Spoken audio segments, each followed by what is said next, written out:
Hello, জি জি, আসসালামু আলাইকুম। ইনু বলছিলাম। না, আপনি একটা কথা, আমি মনে করি যে আপনার পদক্ষেপটা সঠিকই হয়েছে এখন পর্যন্ত, যা রিপোর্ট বাংলাদেশে পাচ্ছি আর কি। তো খালি ঢাকাতে আপনার রামপুরের দিকে এবং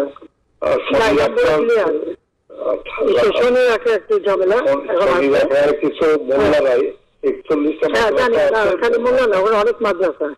মাদ্রাসা আছে, ওই নারায়ণগঞ্জে যুক্ত দিচ্ছে না আর্মিকে, আমরা 36-এ নামাচ্ছি। ও আচ্ছা, আমি বলছি ক্যাজুয়ালিটির দরকার নাই, ওরা ব্যারিকেড দিয়ে আসছে তো, ঠিক আছে, আকাশ থেকে নামবে, সব দুই পাশে ধরবে। আচ্ছা, মেসেজটা দিয়ে দিতে পারেন। আচ্ছা, যে 36টা পাঠানো হচ্ছে, হেলিকপ্টার দিয়ে সোজা বম্বিং করা হবে। আচ্ছা, হেলিকপ্টার যাচ্ছে উপর দিয়ে মারবে। আচ্ছা, উপর থেকে সাউন্ড বম যাবে আর কি। ঠিক আছে, যেটা গেল। আমি একটা পয়েন্ট আপনার একটু নজরে আনার জন্য রিকোয়েস্ট করতেছি যে কারফিউ ধরেন 2-5 দিন যা চললো, কিন্তু কারফিউর পরে যাতে আর মিছিল না নামতে পারে সেই জন্য একটা হোমওয়ার্ক করা দরকার। যেরকম আমি উত্তরা, বাড্ডা, গুলশান, যাত্রাবাড়িতে যারা মিছিল লিড করছে সেগুলো চিহ্নিত আর কি, ছাত্রদল, বিএনপির ছেলেরা শিবিরে। তো সেই ছেলেগুলো মানে ধরেন রিজভিকে অ্যারেস্ট করা বা নূরকে অ্যারেস্ট করা ইম্পর্টেন্ট না, ইম্পর্টেন্ট হচ্ছে ওইখানে গ্রাউন্ডে যে মিছিলটা লিড করেছে। আমি আমার কুষ্টিয়া জেলাতে এসপি সেভাবে অলরেডি তালিকা করে ফেলছে, ওখানে কোনো সংঘর্ষ হয়নি। একটা ছড়রা গলিতে খালি একজনের পায়ে লাগছে, উনি ম্যানেজ করছে। উনি অলরেডি কম্পিউটারে বসে ছবি দেখে ছেলেগুলোর তালিকা করতেছে। তা আমি বললাম যে ছেলেগুলোকে আজকে রাত্রের ভিতরে পিক আপ করে দাও, যাতে মিছিলটা লিড না করতে পারে। আমি ঢাকা শহরের জন্য বলছি যে আপনার গোয়েন্দারা নিশ্চয়ই এই তালিকাটা করতে পারবে যে উত্তরায় কারা। আমাদের লোকাল লিডার, হ্যাঁ, ওখানে এমপি খসরু আছে এবং হাসান হাবিব আছে। আমার কালকের যে রিপোর্ট, হাসান হাবিব নামেনি, কিন্তু ও রাগ করে খসরুর উপরে ছেড়ে দিয়েছে এমপি সাহেব মোকাবেলা করুক। তো হাসান হাবিব লোকাল না তো, হ্যাঁ রাইট, লোকাল, ওদের তো লোকজন আছে। হাসান হাবিব নামেনি, আর এখানে ওয়াকিলও সামলাতে পারেনি, ও 2 লাইনে পা দিয়ে চলে।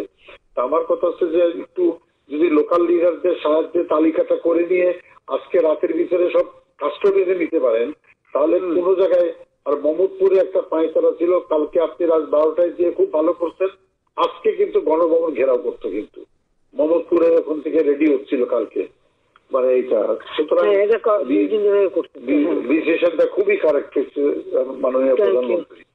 তো আমার মনে হয় আমরা রণক্ষেত্রের সাথে রণক্ষেত্রের সাথী। তা আপনি একটু দয়া করে মানে এই পিক আপটা করতে বলেন, উপরে ওইটা একটু হোমওয়ার্ক করতে বলেন, করে অ্যারেস্ট করে ফেলতে বলেন আজকে। মানে সজিয়ে অ্যারেস্ট করে ফেললে আর মিছিল করার লোক।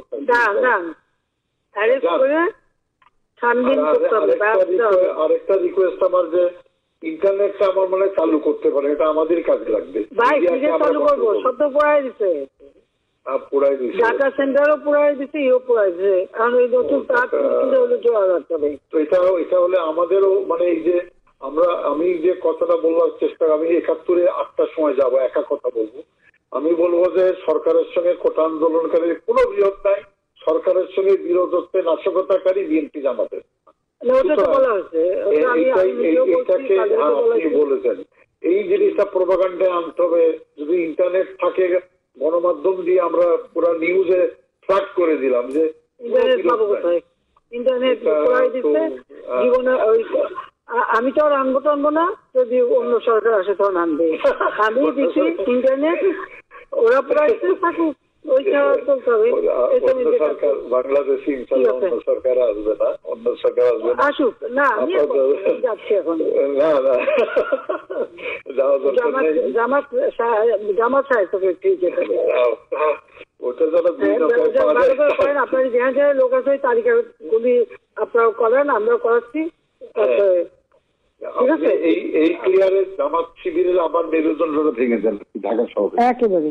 এক্সপোজ হয়েছে আর কি, একটু দেখেন। আর আমি বাদ বাকি আমাকে যেটা বলবেন আমি ইনশাল্লাহ করবো। না ওই তালিকাগুলি একটু করে ফেলেন আর নিজেদের লোকজন যেটা এই শুধু যা পারেন ওই সিরিজ যে করা আছে যা আছে সব দূর করেন, ওইটা আমার জন্য না নেই। ওকে আমি বুঝছি। ঠিক আছে, আচ্ছা জি, আচ্ছা, থ্যাংক ইউ।